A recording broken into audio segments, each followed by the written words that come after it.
What's going on, guys? Meteorologist Jonathan Kegges back with you on a Tuesday night. It was hot. It was all about the heat. We set new records across Central Florida and really across the state of Florida as well, depending upon where you're at. As expected, again, we had a lot of spots get to 100 degrees without the humidity factored in. So we're going to talk about, obviously, the heat that came today, some of the relief that's going to try to build over the next couple of days, and couple at least some relief over the next couple of days. But nonetheless, we're going to be watching that, just making sure we're on the new 6 Plus stream. Just want to check this out real quick. Looks like we were on the external thing, just needed a refresh. Okay, I'm a little discombobulated tonight.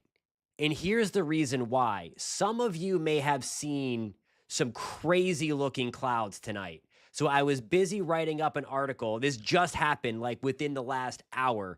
We had thunderstorms. It was the perfect setup. But I want to show you this. So if I seem a little discombobulated over the last hour, it is because of these bad boys right here. We're going to zoom in. All of these, by the way, this is the cool thing about our new 6 weather app in Pin It. When you pin a photo, it pops up on a map, and then we can put them right to where the photo came in from. So you see the cluster here. Well, that's where we had the storms. Has anybody ever seen a cloud like this before? Crazy, crazy stuff. There are two things going on here. We're going to spend probably a good amount of time on this because I'm so excited about it.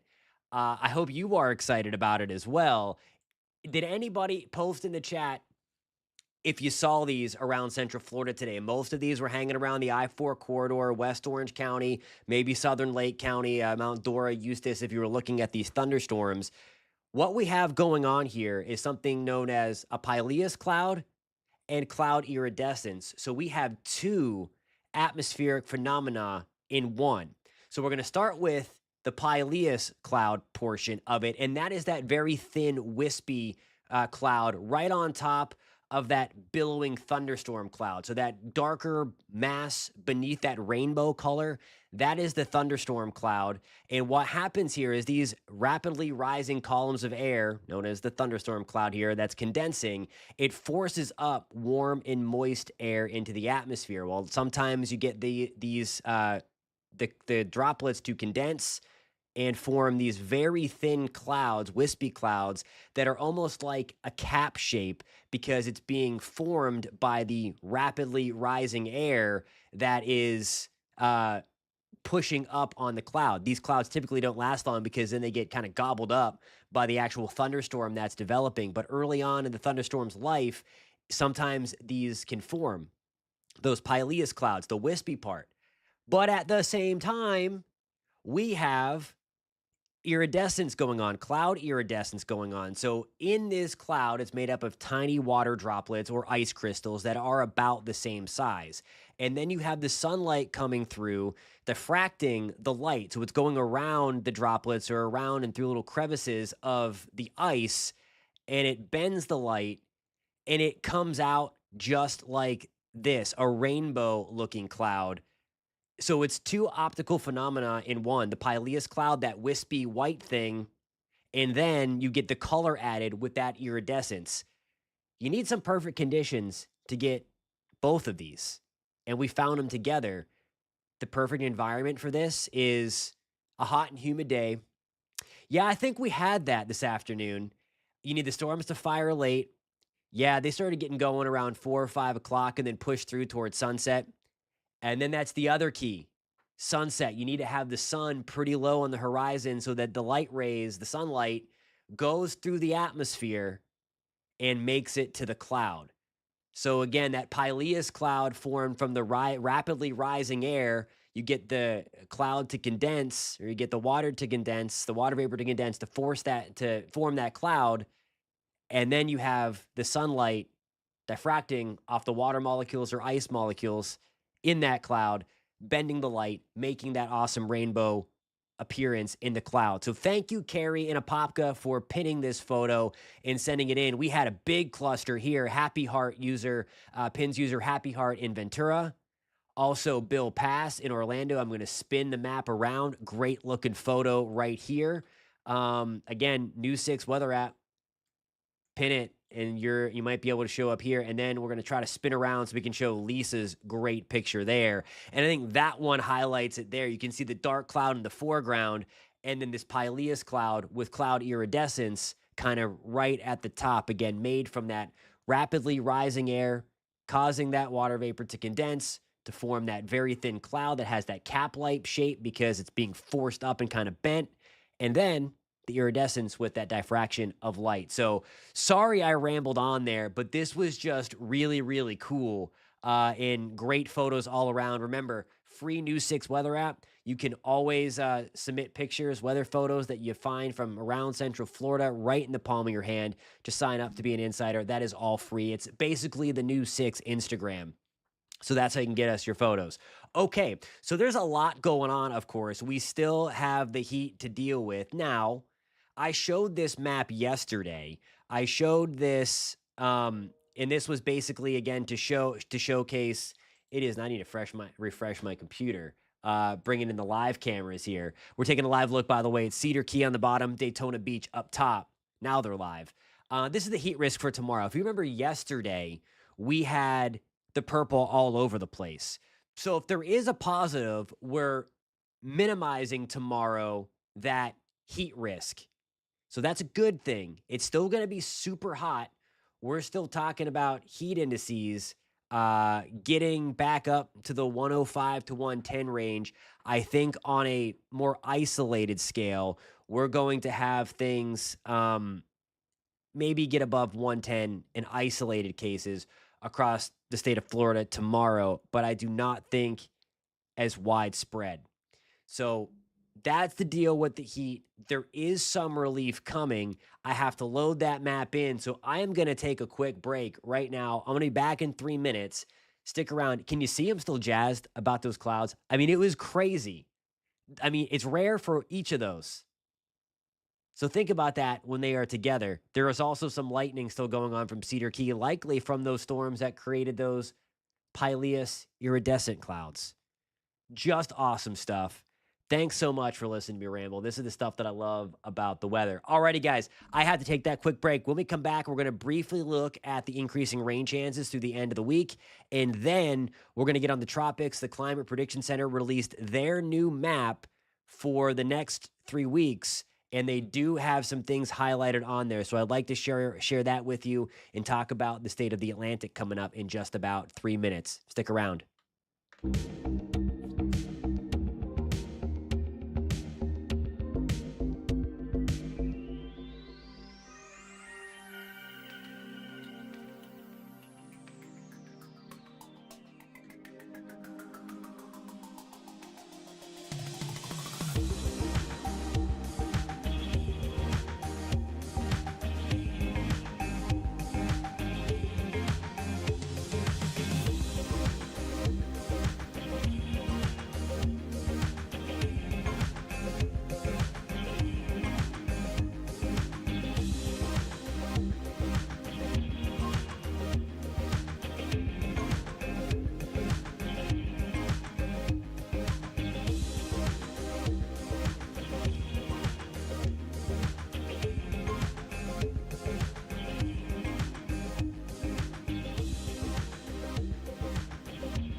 All right, guys, what's going on a Tuesday evening, on a hot Tuesday evening? Hey, Mimi, love, good law. Tiffany, hope you're doing well. Elizabeth, always good to see you. Melissa, good to see you. Hope you're doing well. Tiffany, again, a lot of comments tonight. Thank you guys a ton for being here. All right, we're going to hop into it. A lot to dissect in the world of the tropics.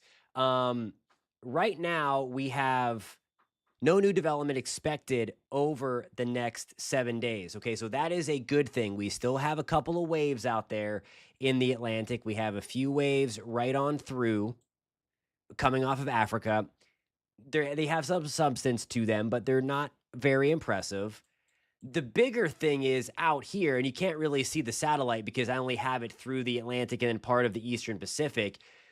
We've got a hurricane out there, a major one, and we have a couple of other ones that are trying to get going as well. You see 3 highlights from the National Hurricane Center on the Pacific side.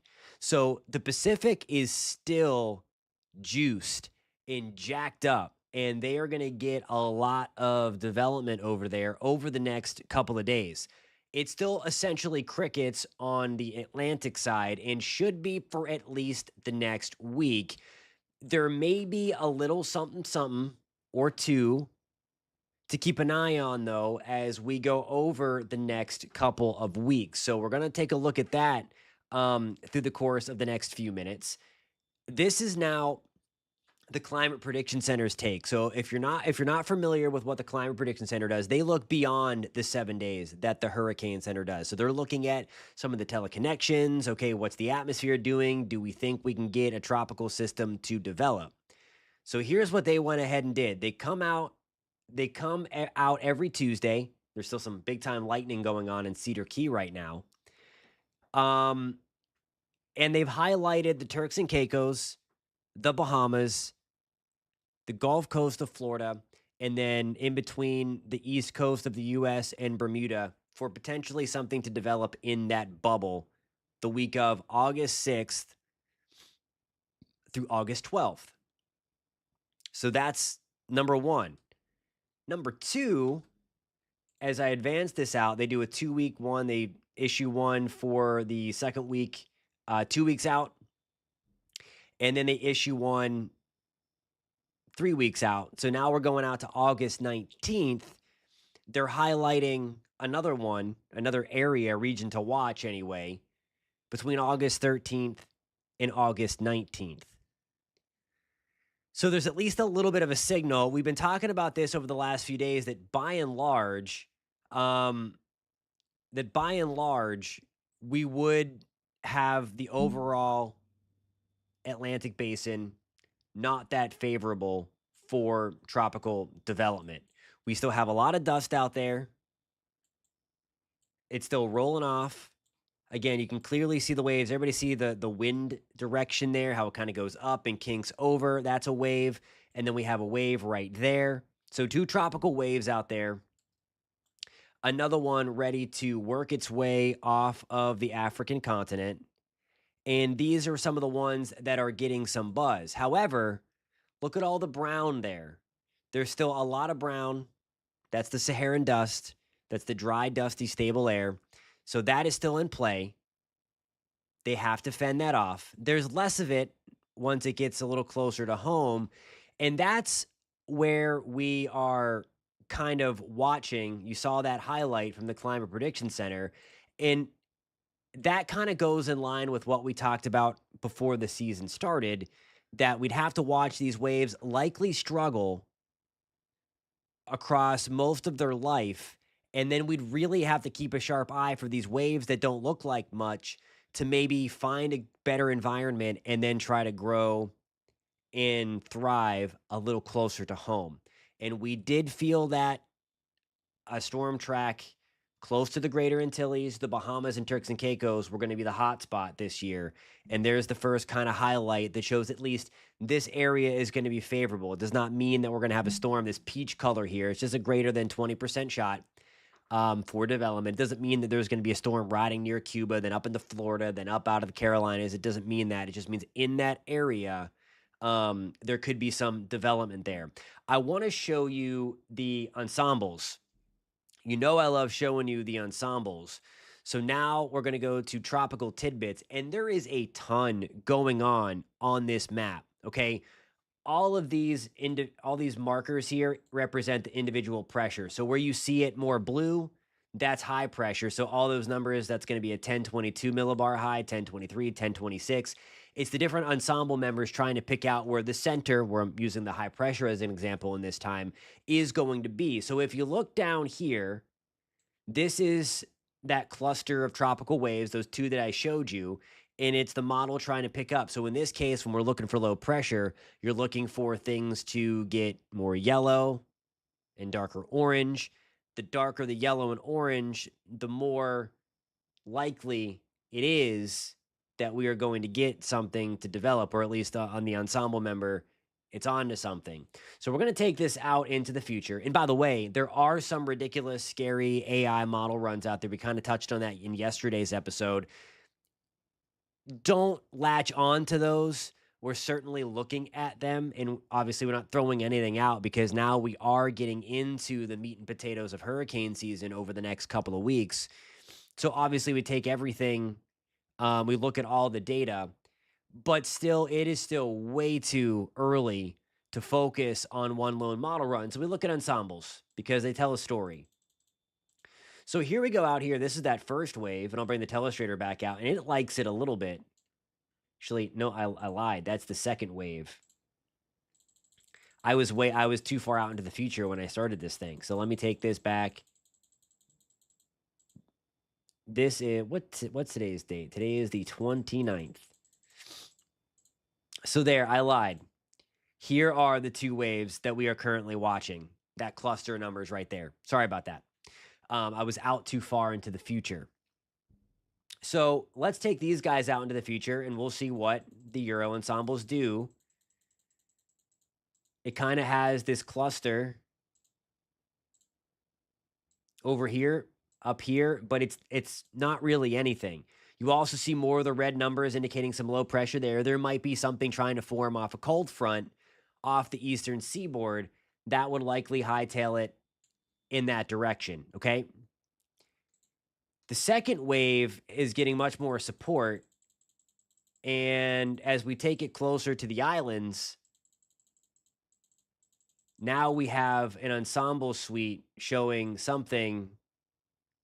And again, some of the ensembles are faster than others. That's why you have one at the tip of Cuba on the west side and one towards Puerto Rico and then one out to the Bahamas.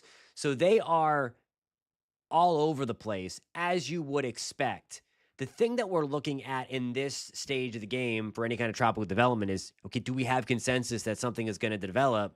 Do we have a large-scale meteorological mechanism, if you will, to add some scientific credibility to what the ensembles are painting? And the answer to that is we kind of do. So this is August 13th, the morning of August 13th. And this is what, again, the Climate Prediction Center is looking for at the front end of that window. And then at the back end of that window, they're looking for something in the main development region a little bit later on. Alrighty, guys, I have to take a quick break. If anybody has any questions, do me a favor, post those in the comments, and I will do my best in the few minutes that I have. I have to run in. I'm leading the 10 o'clock show. And by the way, stick around for that. We're going to be talking about the heat, of course, and I'm going to showcase these awesome pictures again that you guys have sent in. Remember, if you have any kind of weather picture, download download the News 6 weather app, because in that, you can submit your pictures to pin it. I'll be back in just 3 minutes.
What's up, guys? We just have a couple minutes left in the show, really just 2 minutes. I just want to thank you guys for tuning in. Sorry, I just kind of bamboozled through everything because I was so excited for those pictures that came in. Also, a lot of you guys were talking about this in the chat about that major earthquake off the coast of Russia that has prompted tsunami warnings in Hawaii and on the Alaskan coastline.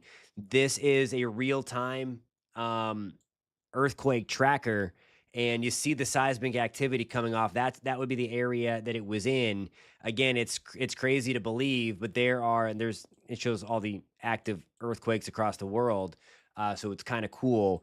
But I mean, again, a tsunami wave can travel very, very far distances. So obviously going to be watching for Hawaii and um and Alaska, especially, and likely the west coast of the United States. I've been so encapsulated with the clouds, though, that I've not been following that. So, all that stuff. Alrighty, guys, I know we have some questions in there. I have to go. We're at the end of the time. Elizabeth, it's just because the storms were close by tonight, but did not hit you. Um, no, Meme Studio, I would not be putting Florida on alert for a hurricane from African waters. Certainly, we're watching because we're getting into that season. There's a signal out there that we could have a storm in the vicinity, either the first or start of the second week of August, the end of the first or start of the second week. But no, nobody would be able to know for certain if there's going to be a hurricane strike in Florida from Africa at this stage in the game. Alrighty, guys, I have to run. We'll be following this all night. We'll be watching the Tropics, of course. Catch us in a couple minutes. We're on TV in just 2.5 minutes. News 6 at 10 o'clock. And then again on the regular news at 11. I'll see you guys then. Thank you guys a ton for being here. I really appreciate it.